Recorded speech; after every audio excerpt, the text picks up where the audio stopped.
هذا رسول الله هذا حبيب الله هذا رسول الله هذا حبيب الله هذا حبيب الله هذا حبيب الله Bismillahirrahmanirrahim. Assalamu alaykum hurmatli televizor ko'ruvchilar. Mana bu Rasululloh programmamizning 18-sonini ko'rishinglarni qizg'in qarshi olamiz. Men Abdullah Yilqin. Qadrli ko'ruvchilarimiz, hammalarga ma'lum bo'lgandek, bu muborak oy boshlanishi bilan boshlangan bu go'zal programmamiz Allohning rahmati bilan hash-pash tugashi bugun 18-sonimizga keldik.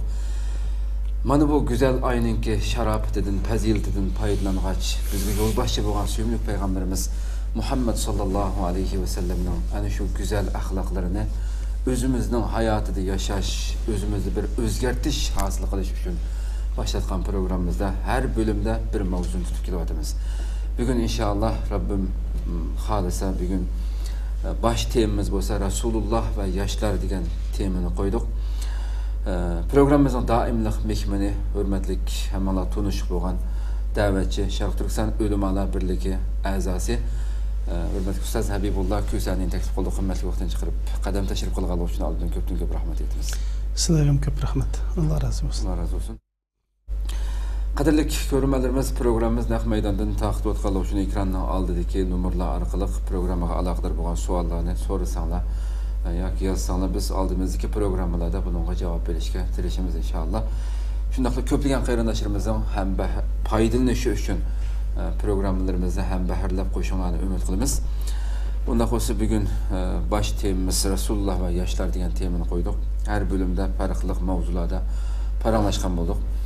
Albatta bir jamiyatninki yükselishi, jamiyatning taraqqiy qilishi, şu ummatninki kuchlanishi uchun yoshlarninki ahamiyati intayin muhim, intayin zo'r bir kuch hamda bir jamiyatga nisbatan. Bugün biz muşu cemiyetteki asaslık küç olan, kelgüsünün ilgileri olan bu yaşlarınki Resulümüz, Peygamberimiz sallallahu aleyhi ve sellem bulağa qandaq muamele kılattı diyen babda toxtalsak da bunu uğurlaştırdık. Aldı bilen biz yaşlar diyen kim? Diyen bu sualını koysam. Nemişqa diye vaxtıda insanlar yaş diye vaxtıda yaşça etti ki qeyrip ketken insan ben qeyrdim hem de yeşinin çoğup ketkenlik bilen insan qeyrib qalamdı yoki yoshlik degan islomda boshqa bir narsa o inson 80 kirsimi yosh deb atalamdi. Bu yoshlar degan kim? Nima bu? Mush ufqimni bir ochsa qoldim. A'udhu billahi mineşşeytanirracim. Bismillahirrahmanirrahim. Elhamdülillah ve salatu vesselamu ala Resulillah. Allah subhanahu ve taala bütün dünyadaki Müslümanların bu ulug' ay, ulug' kunlardagi ruhsini qabul qilsin. Allah subhanahu ve taala vatandagi şu Sharq Turkistonimizdagi zalimlarning qo'lidagi yoshlarimiz bilan qutulduğunu nasib qilsin inshaalloh. Endi bu yoshlik degan inson hayotidagi eng qimmatli, eng muhim bosqich. Hammamiz besbutimiz.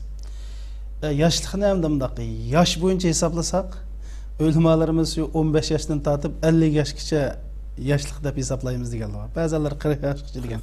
Yani 15 yaşdan 40 yaşgacha, ba'zilar 50 yaşgacha deb. Hamda bu yoshlik yoki yoshlar kim u degan vaqtida bu oilaning to'riga, millatning to'riga, Sharq Turkistonning to'riga, islomning to'riga, islom yoshlar bilan bu dunyoda gullanib yashnagan. Hatto bizning Sharq Turkistonmi mayli Sharq Turkistondagi zulmni yo'qotish uchun Sharq Turkistonni qurish vazifasi mush yoshlarni ustiga tushirlik.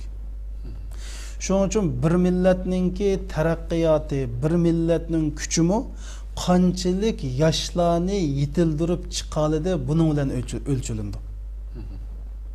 Shuning uchun dinimizdami Rasul akram sallallohu alayhi va sallam bu yoshlarga alohida ko'ngil bo'lgan. Hatto Qur'oni Karimmi yoshlarni alohida tilgan. Masalan Ibn Abbas radhiyallohu anhu shundaq deydi: "Ma ba'asallohu nabiyyan illa shabban" deydi. Allah avatgan payg'ambarlarning hammasi yosh deydi. Masalan Rasulullahni 40 yosh desakmi, ya'ni yoshligining eng pishqan, eng qiron vaqti. Şunun Kur'an-ı Kerim'de şu yaşla köp tilg'ilgan hem peygamberlerin hammasi yaş peygamberlerdi deb hadis kelgan. Mesela Kur'an-ı Kerim'de Allah Subhanahu wa Taala şundaq deydi. İbrahim Aleyhisselam to'g'liq. Qalu sami'na fatan yazkuruhum yuqalu lahu İbrahim. Biz anlasak bu bir yaş baken fata degan yaş yani 15 yaştan yani 20 yaş 25 yaşgacha fata yani 15 yaşdan 17 yaş 18 yaşında fata deyildi. Bir yaş baken onu İbrahim deb ataydı ekan. Şu İbrahim ekan deb bilib budni chaqayotganlar. Men İbrahim Aleyhisselam'ningki şu yaş bir kishi ekanligini tilg'alangan. Anandan keyin masalan nim to'g'riliq Yahya Aleyhisselam, Zakariya Aleyhisselam to'g'riliq va ataynahul hukma sabiyya deydi. Ular ta o'smir chaqlarda ularga hikmatni va payg'ambarlikni berdik deydi. O'smir payg'ambarlarda mavamda. Yani 14 yaş, 13 yaş. Muş derecede. Anadaki mesela Allah Subhanahu bu peygamberler mesela başka yaşlarını tilg'ilib Kur'an-ı Kerim'de iz awal fityetu ilal kahf deb. Öz vaqtida ashablar, öz vaqtida bir neçe yaşlar Allah'ın dini üçün bir g'arg'i seg'indi, yani g'arga yushurindi deb mishada umri innahum fityatun amanu bi rabbihim ve zidnahum huda. Ular şundaq bir yaşlar idi ki Allah'a iman etgan yaşlar idi. Biz ularning texmu yolunu yani imanını yolunu uçuq qilib atdik. Yani ular texim artıq hidayetini berib atdik. Deb mishada bu yaşlarni alaqi Allah'ida Kur'an-ı Kerim'de tilg'agan. Mesela Yusuf Aleyhisselam mu velemma balaga ashuddahu ataynahu hukman ve ilma. İbrahim Aleyhisselam taz qıranlıq yetken vaqtida Yusuf Aleyhisselam taz yaşlığı to'lgan vaqtida deydi. Yetilgan vaqtida onun hükmünü yani ilmini berdik yani peygamberlikni şu çağda ata qildik deb şu yaşlar to'g'riliq Kur'an-ı Kerim'de şunda tilg'agan. Şunun için Peygamber Aleyhisselam'ın zamanı qarsaqmı Peygamber Aleyhisselam şu dinni vücudga chiqarish uchun asası jihatdan yaşlarga tayangan. Mesela Usame ibn Zeyd Resulullah'ın terbiye oğlunun ki yani oğlu Usame ibn Zeyd'ga harbiy qo'mondan qavaqda yaşı 17 yaş edi. Bazıları 16 yaşdaydı. O'ylab baqsa bir davlatning harbiy qo'mondoni 16 yaş 17 yaş. Böyle çoğun sahabeler hammasi var. Abu Bakr radıyallahu anhu, Umar radıyallahu anhu. Hatta Peygamber Aleyhisselam şunu nima degansa, "Ma Usame'nin harbiy qo'mondonlikqa itiroz bildirmanglar" degan. Çünkü o'yladi Peygamber Aleyhisselam boshqalar mushundoq Abu Bakr, Umar cho'nglar bayada bu kichkinaning shumtakni nima kapti dimsunda Peygamber Aleyhisselam ata aytan dedi. Silmaning dadisini qo'mondon qilsam itiroz qilgantinglar, ama balasiga itiroz qilmanglar. Çünkü innahu lajadirun bil qiyada deb. Mavu maş qo'mondon bo'lishga loyiq adam mavu. Buni shunday qo'mondonlik sufit tepildi deb nimani shunday qo'mondon qilgan. Mesela İbn Mas'ud shunday deydi: "Kunna naghzu ma'a Rasul sallallohu alayhi vasallam wa nahnu shabab" deydi. Biz Rasululloh bilan jihatlar qildik, hammamiz yosh deydi. Hammamiz yosh. Mesela İbn Umar radıyallahu anhu shunday deydi: Uhud günüsü men cihatni qatnashaman deb bordim, yeshim 14 yoshda deydi. 14 yoshda. Hozir 14 yoshlik balam aniqlasi yarim soat ekan, dada nima qildim deb yenib kirdi hamda. Nimaga borganting deb.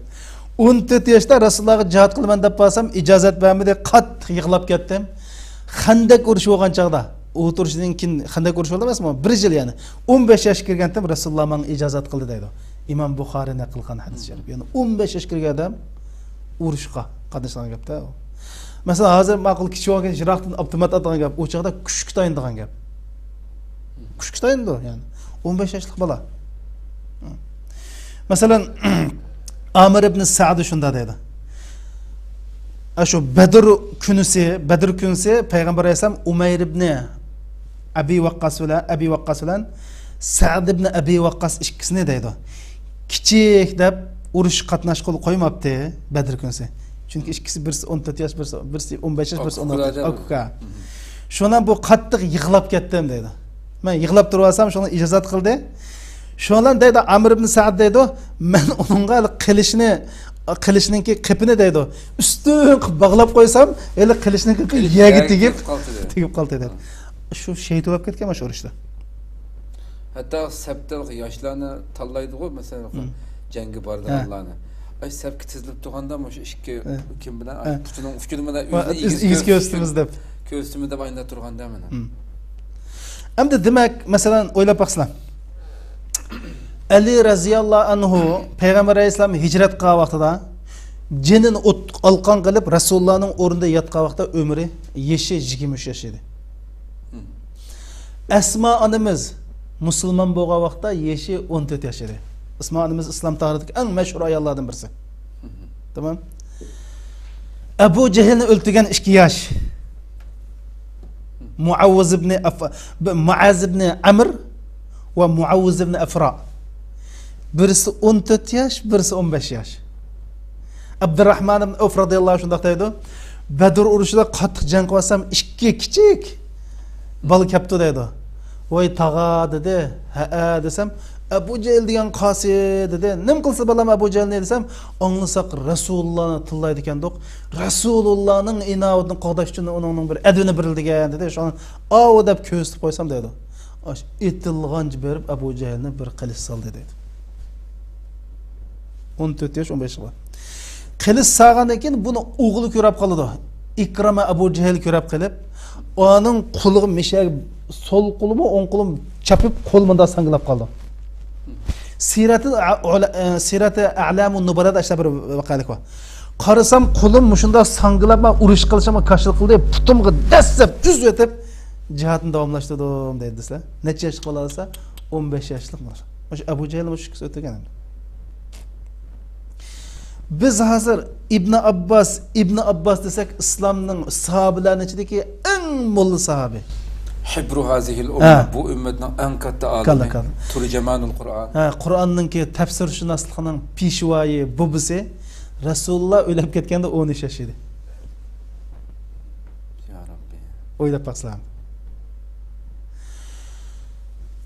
Dinning yerimini ügününla diyen Ayşe Hanımız Resulullah ölüp ketken çağda 18 yaştı. Yani demek bu biz eğer nim kıldığan bolsak, yani bularning ömrünü yani mesela İbn Umar deb qo'yamiz. İbn Umar. İbn Umar hicret qanchaqda 10 yosh edi. Dadisi Umar raziyallohu anhu hicret qanchaqda 10 yosh edi. İbn Umar hadislarni eng ko'p hadis taxminan 1600 hadis naql qilgan bizga. Shu İbn Umar hicret qanchaqda 10 yosh edi. O'ylab qo'ysizlar. Yani demek bu yoshlarimiz mana bulup mu baş kuch talab qildigan, jasurlikni talab qildigan ishlarga Payg'ambar alayhisalom yoshlarni asosiyatini shularga tayinib, hozir qarasak men Rasululloh bilan jihad qildim, Rasululloh bilan uni qildim, Rasululloh bilan buni qildim deyishi mana demak bu islomning asosi yuki yoshlarning yelkiniga qo'yilgan.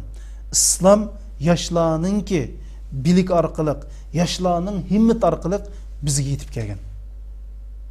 Shuning uchun bu yoshlik Alloh subhanahu va taolo bizga bergan bir ne'mat. Alloh subhanahu bu ne'matninki o'zguchlik nemis bo'ldamdi. Bir vazifasi, bir mas'uliyati bo'ladi. Mana bu yoshlik bir millatning asosi boyligi, bir millatning turiki, dinimizning asosi avangard qo'shinlari. Agar bularni bir millat yetildirib chiqmaydi ekan, bu yoshlar o'zining mas'uliyatini tunamaydi ekan, bu İslamda yaxshilik bo'lmaydi, bu millatda yaxshilik bo'lmaydi. Shuning uchun bugungi darsimizda mushu qo'mondonlarimiz har bir uyda yosh bor. Har bir uyda yosh bo'ladi. Har bir jamiyatda, har bir tashkilotda, har bir millatda yoshlar bo'ladi. Bular bilan qanday muomala qilib, bulardan qanday foydalanib, bularni qanday yetishtirish, mushuni bilmasak bo'lmaydi. Shuning bugungi dars asli bir necha dars bo'lsin bo'ldi. Lekin faqat mush darsni olgan qarindoshlarimiz agar yoshlar bo'lsa, o'zining naqadar, shuni Payg'ambar alayhisalom ig'tanim khamsan qablal khams deb 5 ishdan chuqum g'animat bil, qayrib ketishdan burun yoshlikni deydi-ku. Bir hadiste kıyamet günü Allah tuncu soraydigan suallarning birisi yoshligingni nima ishlar bilan o'tkazing deb so'raydi deydi. Shuning uchun bu yoshlarimiz, yoshlik mana bu. Yani mush dunyo yani yoshlar bilan gullaydi. Yoshlar bilan taraqqiy qiladi. Ya bu biz Sharq Turkistonlik, hozir Sharq Turkistonlik zulm chekayotgan biz millat umid yoshlarda. Shuning uchun o'qiyotgan yoshlarimizda bu yoshlarimiz vaqtini, umrini chuqum qadrlashi, har daqiqalarda mahorat, ilm o'rganishi bak muhim hamdi. To'g'ri. Ham biz bu yerda bir millat uchun, bir jamiyat uchun yoshlarningki qanchalik muhim ekanligi shu misol keltirilgan misollar bilan nihoyat yaxshi yo'ritib berildi. Ham yana bir narsa anaqa bir insonning yosh bo'lishi uning faqat yeshining 20, 30, 40 gacha bo'lgan emas, balki bir inson hatto 80 yoshda bo'lishi mumkin. Bir 20 yoshlik yoshda bo'lmagan yurak bo'lishi mumkin. Irodasi. Xuddi Abu Ayyub al-Ansari mushu Istanbulni fath qilishdan qilma Rasulullohning hadisiga anlab ashninga tushib qolaman deb 90 dan oshgan vaqtida mushakacha. İnsandan bunun masalanga biraz ta'kidlab qo'yish kerakmi? To'g'ri. Albatta. Yani bizninki yoshligimiz bizning iymonimizda, dinga bo'lgan samimiyatimizda, millatga bo'lgan sevgimizda, Allohga bo'lgan qulluqimizda. Bu haqiqiy yoshlik. Yani haqiqiy kuch bu iymon. Iymonning oldida hech nim tura olmaydi. Agar iymon haqiqiy bizda, shu inshaalloh biz yana davomlashtiramiz. Masalan, mana Rasululloh yoshlarni qandoq tarbiyalab chiqqanligini qo'yilsa qarasan. Ular qandoq qilib 23 yil jarayonida Sharqda bir imperiyani, G'arbda bir imperiyani yimirib tashlab dunyoga yangidan bir ummatni paydo qildi. Nima uchun degan chog'da shu yoshlar, ya'ni iymoni bilan, asli biz iymonimiz bilan yosh. Biz aqidamiz bilan, qimmat qarashimiz bilan buning bilan yosh.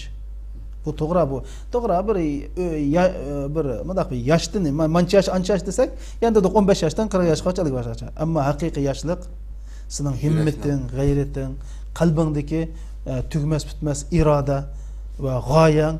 Şoň Rasulullah nurgun sahabeleri özünün tug'ilgan yerda emas, dunyoga bu haqiqatan iborat bu da'vatni, bu dinni yeyish uchun nurg'unlarning qabrisidan zamandan namunalari chiqib qoldi-da. Shu Abdullah İzzamning bir gipi bor. Payg'ambar sallallohu alayhi va sallam bilan haj qilgan sahabalarning soni, ya'ni taxminan 100 mingdan chiqatirib 114 ming deyildi. Ammo Makka, Madinadagi sahabalarning qabrisi 10 mingdan oshmaydi deydi. Qolganning hammasi dunyoning har tarafiga, dunyoda adolat tuzumini o'rnatish, haqqoniyatni barpo qilish, islomni kishilarga yetkazish uchun shu dunyoning to'rt taraflarida qabrlar qilib qolgan. Ya Rabbi, xo'sh, endi Rasulimiz yoshlarga qanday muomala qiladi? Endi Rasulullohning tarixini, hayotini o'qisak, ya'ni dunyoda zulmni qarshi turish, har qanday bir yaxshi bir ishni vujudga chiqarish uchun mushlarning hammasi yoshlarning gardiniga tushganligi aniq. Shuning uchun men Rasulullohning yoshlarga qanday muomala qilganligi haqida men eng bir ta'sir qilgan yeri mush Rasululloh yoshlar bilan cho'nglar o'tirsidagi farqni butunlay yo'q qilib, bu yoshlar bilan tez chiqib ketgan. Mening eng Rasulullohdan ta'sirlanganim shu. Mesela hozir bizning o'tirdik chatig'imiz shu. Cho'nglar yoshlarga muomala qilsa, cho'ng o'zining shu zaqdek aqli bilan muomala qildi. O'zining yosh vaqtidagi davri bilan muomala qilmay, shunlar bu oraliqdagi tusaqlar paydo bo'lib, yoshlar bilan cho'nglar chiqishamaydigan bo'ldi.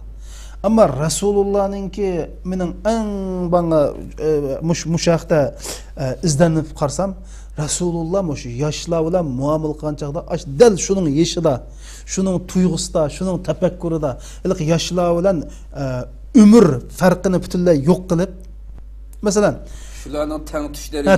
Masalan, o'ylab baqsa, bir payg'ambar Muaz ibn Jabal taxminan musulmon bo'lgan chaqda 18 yosh. Tamam? Payg'ambar alayhisalom 50 yosh kirgan. Ya Muaz, labbayk ya Rasululloh. Wallahi inni uhibbuka fillah. Yani tulup taşkan bir muhabbet. Muaz ben seni yaxşı görme. Ben seni 50 yaş kirip kalkan bir peygamber, 18 yaşlık, 20 yaşlık bir balga, ben seni Allah yolda yaxşı görme. Yani bu adamni hayron qoldirdi shuni. Payg'ambar alayhisalom hatto qasam qilib turib, "Vallohi inni la uhibbuk" 3 qatim deydi. Maaz, Alloh bilan qasamki, men seni chuqum yaxshi ko'raman. Yana birdam turib o'tib, "Ya Maaz, labbayk ya Rasululloh, men seni yaxshi ko'raman." O'ylab baqsa, Rasululloh 3 qatim men seni Alloh rizoligi uchun yaxshi ko'rmasa, Maazning qonlari qaynamasmi endi? Yuraklari shuchada qanda bir tuyg'u shunami? Deb bo'lib, "Usika ya Maaz, men sana bir vasiyat qilay. La tad'anna fi duburi kulli salatin taqul Allahumma a'inni ala zikrika va shukrika va husni ibodatik." Yani her bir namozdagi mushni Maazning qalbiga singdirish uchun Rasululloh men seni yaxshi ko'raman. Biz hamda og'ina o'ylab, ya'ni Maazdan eng yaqin og'ina oldi. Og'in degan nima? Bir-birini yaxshi ko'rish-ku. O'ylab baqslamdi. Bu shu yosh farqini butunlay yo'q qo'yib tatib payg'ambar alayhisalom. Bu menga eng ta'sir qilgan. Ikkinchisi, payg'ambar alayhisalom yoshlarning qiziqishini, yoshlarning intilishini bak tushunadi. Hozir shu, yoshlarga qanday xitob qilamiz? Yoshlarni qanday shu yoshlar oldi bilan yoshlarning nimani o'ylaydiganligini, yoshlarning nima qiziqganligini mana tushunish kerak-da. Payg'ambar alayhisalom mushuni tushunadi. Masalan, bir vaqalik bor. Payg'ambar alayhisalom haj qildi. Haj jarayonida shunda chiroyli bir qiz bola kelib, Rasulullohdan qanday qildi? Savol so'radi. "Ya Rasululloh, menda dadam o'lib ketgan edi." A qiz bola chiroyli ekanda, a Fadl ibn Abbas Rasulullohning keyinda otga minib o'ltirg'ili qoldi. U Rasulullohning keyinden 5-chi qilib a qiz bola qarg'il tegdi. Rasululloh mundaq 5ni mayni qilib qo'ydi. Qism matratib 5-chi qilib a qiz bola buningga Fadl Abbasning bek chiroyli ekan-ku. O Rasulullohdan savol so'ramadi, a qiz bola bu Fadl Abbasga Fadl Abbas Rasululloh qardi. Rasululloh mundaq to'sdi, lekin u yerda bir eg'iz ya qiz bolaning ko'ngliga tegadigan, ya Fadl ibn Abbasning ko'ngliga tegadigan gapni herkes qilib sanmadi. Yoshlar, tamam. Uningga bevosita andakin nasihat qildi. Bevosita nasihat qildi-yu, mishadi ya Fadl ibn Abbasni yoki nimani bir tillab, xapulab, a qiz bola nima uchun siz yuzingizni yapmadingiz yoki sizning unda gap yo'q. Shunami? Chiroyli nasihat qildi. Shunga o'xshash masalan Malik ibn Huwayris shundaq deydi. Biz Rasulullohning qashiga keldik, hammamiz o'xshash yashdagi yoshlar deydi. Ya'ni ular bir jiroqroq yerdan Rasulullohning qashiga kelib, musulmon bo'lib, bir din o'rganaylik deb Rasulullohning qashiga keldik deydi. Shu Rasulullohning qashida din bir Rasululloh ularga bir chidir qilib berdi. Ular shu chidirda turib Rasululloh bilan namoz o'qib 20 kun turdik deydi. 20 kun turgandan keyin ana shundan hammamiz asta xotin balani seg'inig'ili başladik deydi. Başlasak Rasululloh shundan bizningki bu ahvolimizni bil qoldi deydi. Bunday deydi. Kana Rasululloh sallallohu alayhi vasallam rahiman raqiqan deydi. Rasululloh nayt mehribon, nayt zilti deydi. Yani zil inchga ash yoshlarning ash asta xotin balalarini seg'inib qolganligini bil qoldi payg'ambar sallallohu alayhi vasallam. Yani yoshlarni tushunadi, yoshlarning nimiga ilm qilganligini biladi dedi. Shundan Rasululloh bizningki ailemizning seg'inganligimizni bil qoldi va ha siz bu yerga keldinglar, xotin bolalaringni bormi u deb so'rganda biz ya Rasululloh hammamizning ayoli va mesela ayolimizni tashlab keldik desak payg'ambar sallam endi qaytib ketinglar. Qaytib ketib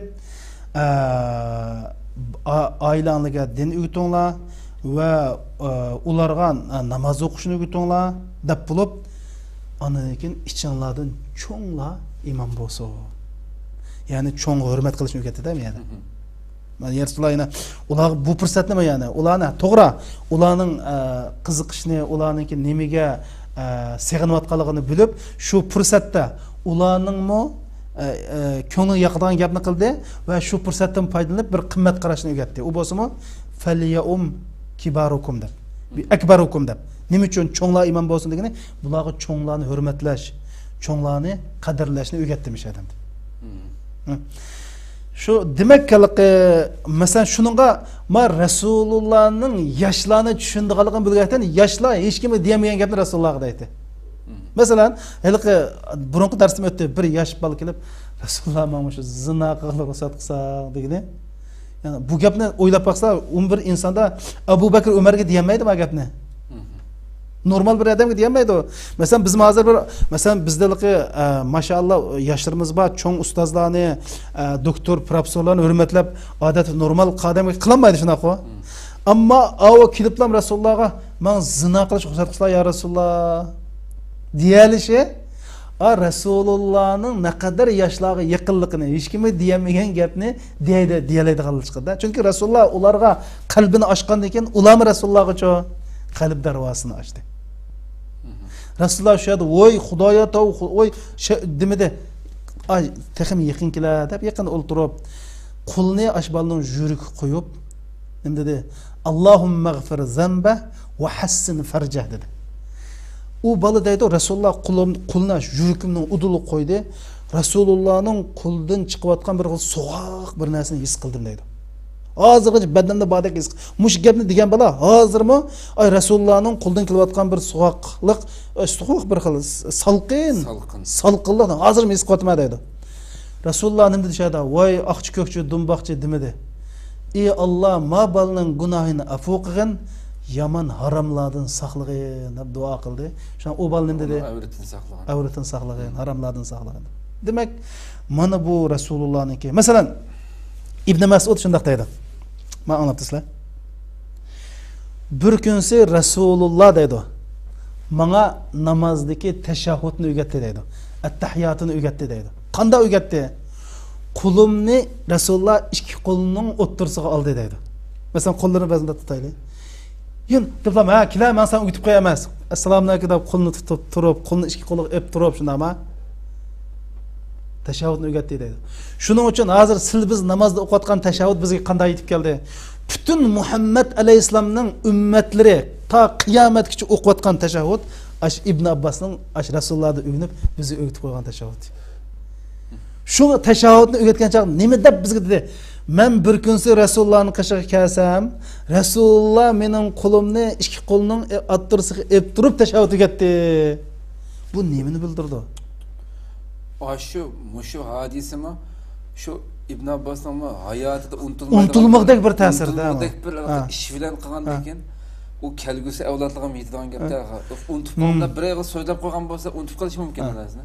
Ammo bir yil manda bir xil yiqillik bilan qilingandan keyin o sahabenin ruhinin hayatını unutulmaydı. Yıllar ötüp ketsin alqa Peygamber sallallahu aleyhi ve sellem. Oylapaslar. Şu naql qancha da bizga ashta naql qilgan. Üz naql qildi Buxari an Ibn Mas'ud. Ibn Mas'ud dedi: "Allamani Rasul sallallahu aleyhi ve sellem." Üz davatdı. Ügütüp qo'ydi men Peygamber sallallahu aleyhi ve sellem. "Wa kaffi bayna kaffay." Mening alqinim Peygamber sallallahu aleyhi ve sellem ikki alqini qilib alayda tilgadi. التشهد كما يعلمني سورة من القرآن. Kur'an'daki bir ayetini sözünü öğretgendek teşehhudni men moşunda öğretti dedi. Tamam? Abdullah ibn Ömer radhiyallahu anhu oğlu. Oylap basla. Bir günsi Resul Ekrem sallallahu aleyhi ve sellem ikki qo'lini mundaq müremge qo'ydi dedi. Da mürisi qo'yibdi. Ya'ni eng yaqin og'inda gapdan biz qanday qildik? Bir og'inda qo'limizni mürisiga olamiz qo'y. Oylap basla. Rasululloh ikki qo'lini müremganda qo'yib Ya Abdullah kun fid dunya ka'annaka garibu ev abir sabil. Oylab baqsa. Yilqi hadisini naql qilgan vaqtda Rasululloh men mushundaq qilib turib dedi degan gap ularga mushning boshqacha ta'sir qilganligini ko'rsatdi. Evet. Demak, ya'ni deydi, men Rasululloh ikki qo'lini müremga ep turib, ey Abdullah sen dunyoda mandaq bir musafirda yashagan. Yani bu dünyadagi bu o'tkinchi bir dunyo bu. Mangu emas, mehmondek yasha, musafirda yasha deb Rasululloh tavsiya qildi. Demak, endi buni bu hozir o'ylab baqsa.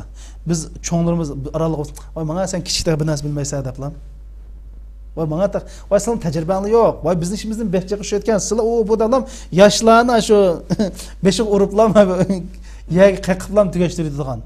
Bunu muşuz, men dedim muş hazır Abdullah ibn Umar hicret qilgan vaqtida 10 yoshda. Peygamber Aleyhisselam hicret 10 yildagi o'lib ketdi. Demak, mush gapni degan vaqtda ya 15 yosh ya 16 yosh eng yo'g'on bo'z yigim yashamdi. Rasulullah az degan joyda 50 bilan 60 dan arasida. Demak, mana Peygamber sallallohu alayhi vasallam yoshlarga mana mushundaq muomala qiladi. Anadaki muş Resulullah yaşlığa işnetti. Bu bek mühimçu. Resulullah yaşlığı işnetdi. Mesela Peygamber sallallahu aleyhi ve sellem hemimiz bilimiz Mu'ta uruşuda Zeyd ibn Harisa, Cafer ibn Abi Talib, Abdullah ibn Ravaha muşlarını harbiy kumandan kıldandı. 18 yaştan 24 yaşgacha yeşi bulan. Palani şehit olsa Palani alıdı. Pistani şehit olsa pistani alıdı bayraklar. dep. Yani muşlarını muşu 18 yaştan 24 yaşgacha muşlarını bir çoğun yani hazırki Avrupa bilan bo'layotgan urushda ama o. Avrupa bilan bo'layotgan urush. Yani muşularını muşu Avrupa bilan tuncu musulmonlarni urushi, Mu'ta urushi Avrupa bilan musulmonlar o'tirishga tuncu urush. Muşnuğa maş 3 yaşında musulmon qo'mondan qilib atadi. Birinchi qo'mondan Palani bo'ladi, Zayd ibn Harisa bo'ladi. U shahid bo'lib ketsa, Abdullah ibn Ravaha bo'ldi. U shahid bo'lib ketsa, Cafer ibn Abi Talib bo'ladi. Hem muşu körülmelerimiz mi bilip kalsın eğer anlamagan bolsa bunda bu. Şu canınki jaryanini xuddi bugun taraqqiy qilgan bir zamandagidek urush boshqa yerda Rasululloh Madinada turib taxminan Mu'ta bilan Madinaning oraliqi 700 kilometr. Payg'ambar alayhisalom shu vaqtda naq maydonni sahabalarga deb turdi. Naq maydondan falon adirmanda shahid bo'ldi.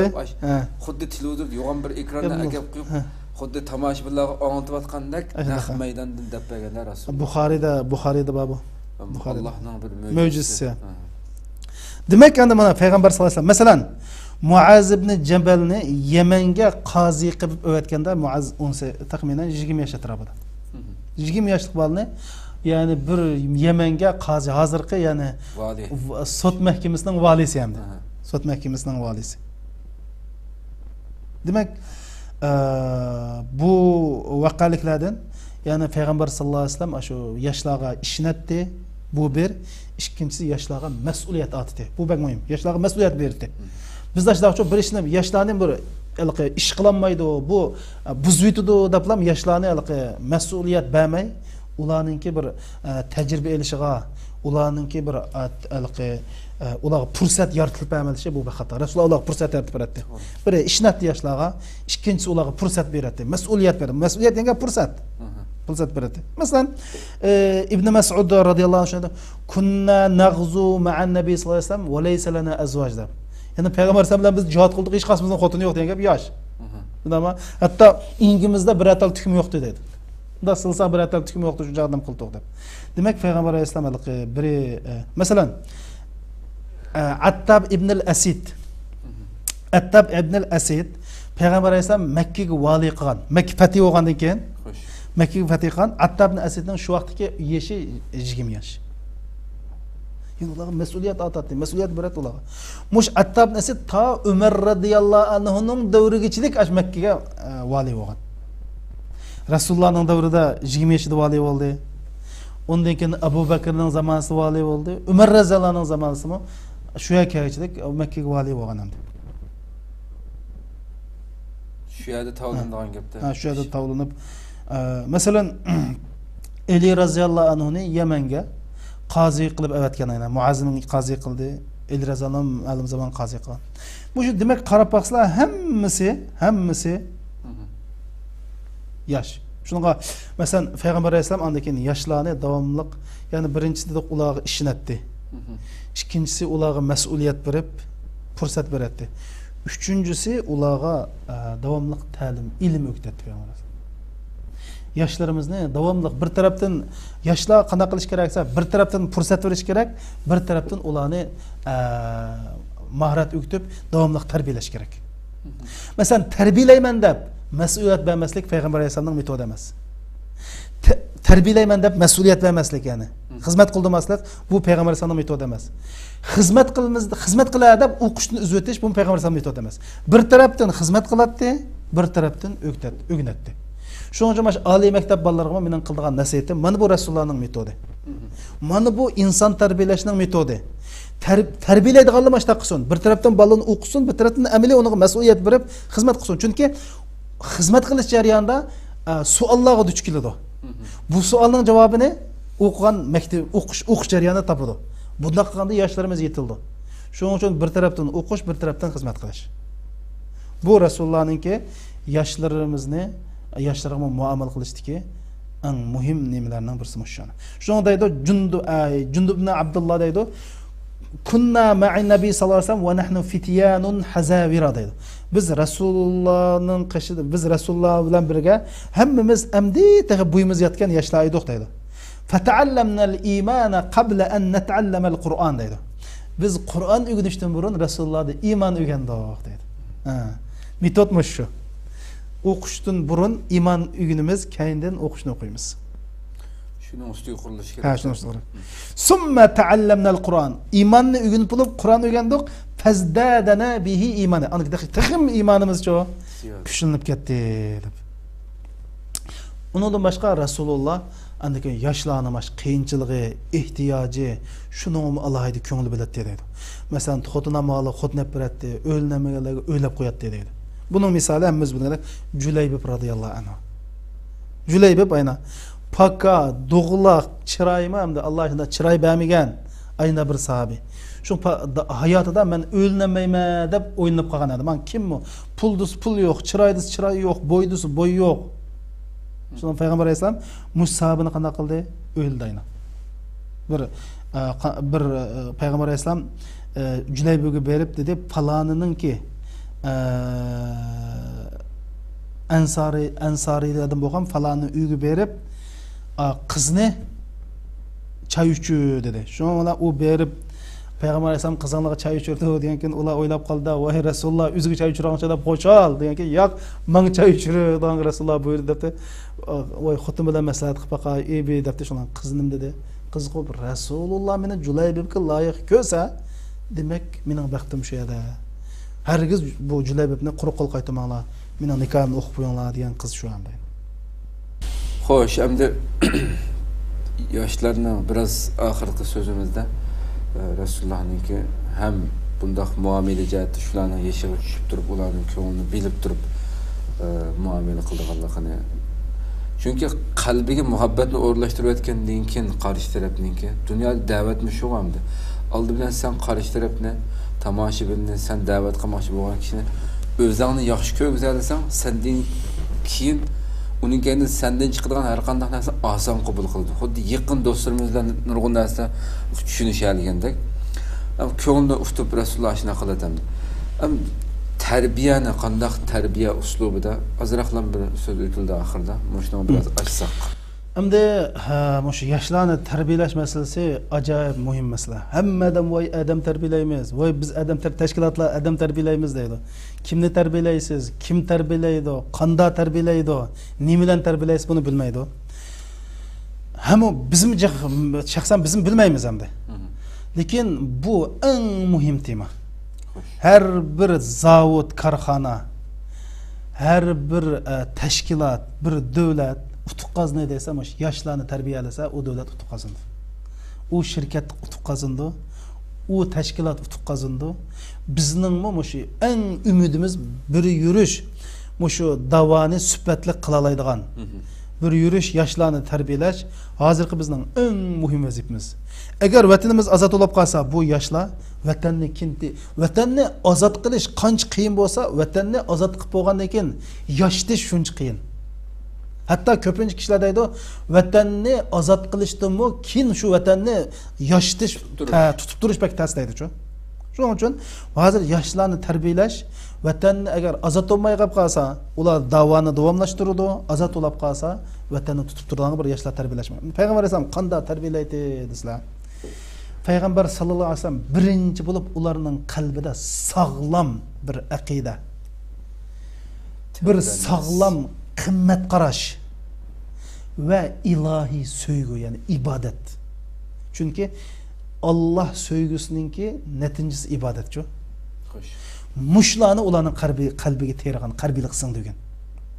Endi bu Resulullah'ın insan terbiyelaştiki, yaşlarını terbiyelaştiki asası prinsipi Kur'an'da var.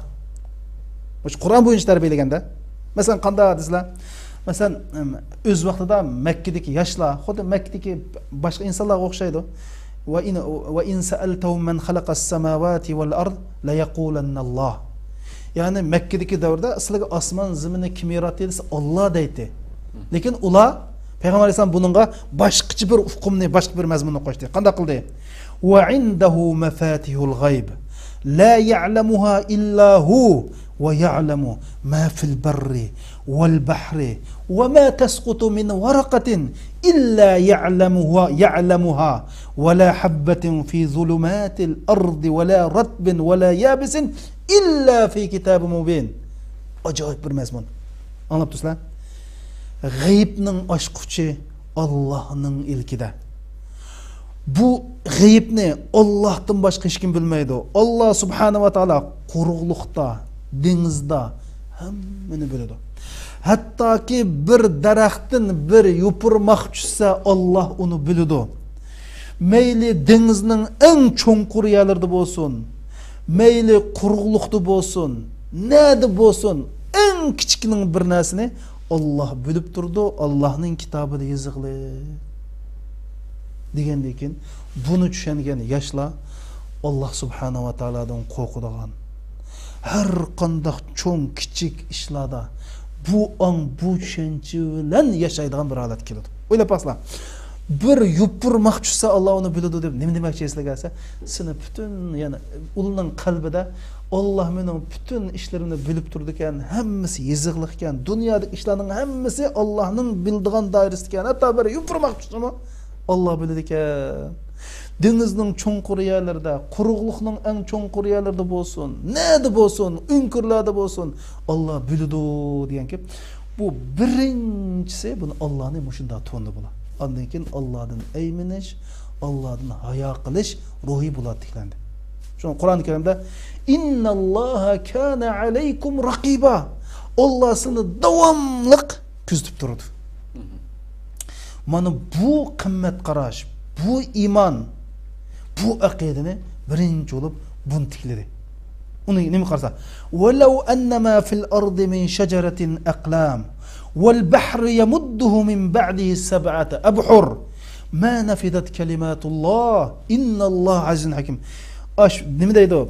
Navoda bütün yeryüzündeki daraxtlar qalam bo'lsa, dengizlar siyah bo'lsa, uning bilan qo'shilib 7 dengizning suvi qo'shilib siyah bo'lsa, Allohning so'zini yozishga yetmaydi. Yani Allohning bilimi demakchi. Allohning so'zi degani bir şeydir, bilimini maqsad qildi. Allohning ilm, bilimi o'qiganlarga bildiganlar tugmaydi. O'ylab baqsan, ajoyib bir ulug', acayip bir katta. Ular bu Allah ne bunda tushunmaydi ular. Bular qanday qildi desa, o'z vaqtida Allah degan shu inson yaratib qo'ydi, boshqa aralashmaydi hamda. Hech qanday ish yo'q degandek. Yoki bo'lmasa ma'u qarangulik ilohi, ma'uliqi safarga chiqsak ruxsat so'raydigan iloh. Masalan, ashtaqdi. Masalan 360 buti bor-ku. Masalan, to'y qilmoqchi bo'lsa, bir qishqa taq qilib bir taqa nima chiqdi? Qil qilma deb. Safar qilma, to'y qilma deganda birdan yani iloh bo'lgan tushunchasi nayt ibtidoiy, nayt oddiy, nayt yuzakiti. Mana ma tushuncha. Bunda bu tushunchalarni o'ttirib qo'yishi o'ylab baqslar. Yani Allohga bo'lgan tushunchasi bularning boshqacha bo'ldi. Andan keyin masalan koinot qarta. Masalan bu men dedim sog'lom aqidani o'ttirib qo'ydi dedi emasmi? Aqida degan nima? Aqida degan shu silninki dunyo oxiratga bo'lgan tushunchalari. Mesela kainatı bo'lgan tushunchalari, payg'ambarlarga bo'lgan tushunchalari, Allohga bo'lgan tushunchalari, hayotga bo'lgan tushunchalari, mush bütün tushunchalarning yig'indisi bir aqida oldu. Demek Allohga nisbatan bu tushunchani chiqildi. Dunyoga nisbatan chu. Qul ayinnakum latakfuruna billazi khalaqal arda fi yawmayn wa taj'aluna lahu andada zalika rabbul alamin wa ja'ala fiha rawasiya min fawqiha wa baraka fiha wa qaddara fiha aqwataha fi arba'ati ayyamin sawa'a lis-sa'ilin. Yani deydi sizlar zaminni 2 kunda yaratgan Allohni inkor qilamsizlar. Yani demek bu yerda zaminni Allohni yaratgan. Uning shirk keltirmasizlar. U zaminning ustida nurg'un tog'larni yaratdi. Zaminni barakatli qildi. Ahli olamlarning parvardi bu kishi bo'lsa, bu zot bo'lsa, olamlarning Rabbidir. Rab degan gap, yani boshqurg'uchi, bütün ishlarni neri beri qiluvchi, parvish qiluvchi, hamma ishlar bilan aloqador bo'luvchi degan gap. Yani bularga nisbatan yani Allah'a bo'lgan tushuncha, dunyoga bo'lgan tushuncha mushlarni payg'ambar alayhisalom bularning qalbiga o'rnatdi. Demak, koinotga nisbatan bularga nisbatan boshqa tushuncha paydo bo'ldi. Ondan bu hayotlikni tushadi. Al-malu wal banun zinatul hayatud dunya wal baqiyatus solihatu khayrun 'inda rabbika thawaban wa khayrun amala. Bu mal dunyo degan bu mal dunyo bu hayotlikning zinatidan iborat. Mush dunyoning zinatidan iborat. Ammo sening qilayotgan butun yaxshi bo'lsa Allohning dargohida eng yaxshi shu. Hayat dünyani tushunadi. Shunami? Demak, o'ylab baqsizlar. Allohga aloqador, dunyoga aloqador. Hatta nima dedi? Hayvonlarga aloqador. Va ma min dabbatin fil ardi va la ta'irun yatiru bi janah illa umamun amsalakum. Zimminda umlayotgan, ikki qanot bilan uchayotgan hammasi sizlarga o'xshash bir ummat. Ma farratna fi kitab min shay. Biz bu kitobda, Qur'onda hech narsani qo'ymaysligini bayon qilib berdik. Yani bularning koinot, Allah, hayot, dunyo, mahluqotlarga nisbatan bularda aniq bir tushuncha, aniq bir qimmat qarash mushu paydo bo'ldi. Ondan keyin insonning qanday inson ekanligi, insonning xarakterini bildirdi. Qanday bildirdi? Odam alayhisalomning qissasi. İnsanın asli vasli nereden kelgan, insanın türü nereden kelgan, cinsi nereden kelgan, ondaki insanın karakterini tushunadi. İnsan degan ojiz narsa. Qanday qildi? Shaytonni azdirish bilan ezib qoldi shunama. Ondan keyin Rabbana zalamna anfusana va illam taghfir lana wa tarhamna lanakunna minal khasirin. Yani ezib ketgan chaqda qanday qilishni o'rgatdi. Demak, buni Rasululloh mushundoq bo'ladi. Insonga aloqador, dunyoga aloqador, koinotga aloqador, ya'ni nurg'un narsani bularning minnisiga mushtarjida qo'shdamdi. Andan keyin buninglarga to'xtab qoldi payg'ambar alayhisalom. Bu aqida bo'lishunami? Aqida bilan axloqni bog'ladi. Bu bak muhim qarindoshlar. Yani axloqsiz musulmon chuqum aqidasi chatoqqa musulmon. Senin ahlakında çatak olup kalsa, sen min sakalını igiz uzun kuyval, ağzından ayet edisler tükünsü mü, ahlakında mesele olsa, senin akidanı mesele var. Çünkü ahlaktaki naçarlık, akidedeki kemtüklerini bildirdi. Sağlam akide, güzel ahlak falan ifadelendi. Şunun dedi, قَدْ أَفْلَحَ الْمُؤْمِنُونَ الَّذ۪ينَ هُمْ ف۪ي صَلَاتِهِمْ خَاشِعُونَ وَالَّذ۪ينَ هُمْ أَنِ اللَّغْوِ مُعْرِضُونَ وَالَّذ۪ينَ هُمْ لِلزَّكَاةِ فَاعِلُونَ وَالَّذ۪ينَ namazlarda estağfirullah okuğanlar quruq gaplardan jiroq bo'lganlar dedi. Qasla namozni estağfirullah okuğanlar quruq gaplardan jiroq bo'lganlar. Zakatni ado qilganlar o'zining avratlarini saqlab qolganlar.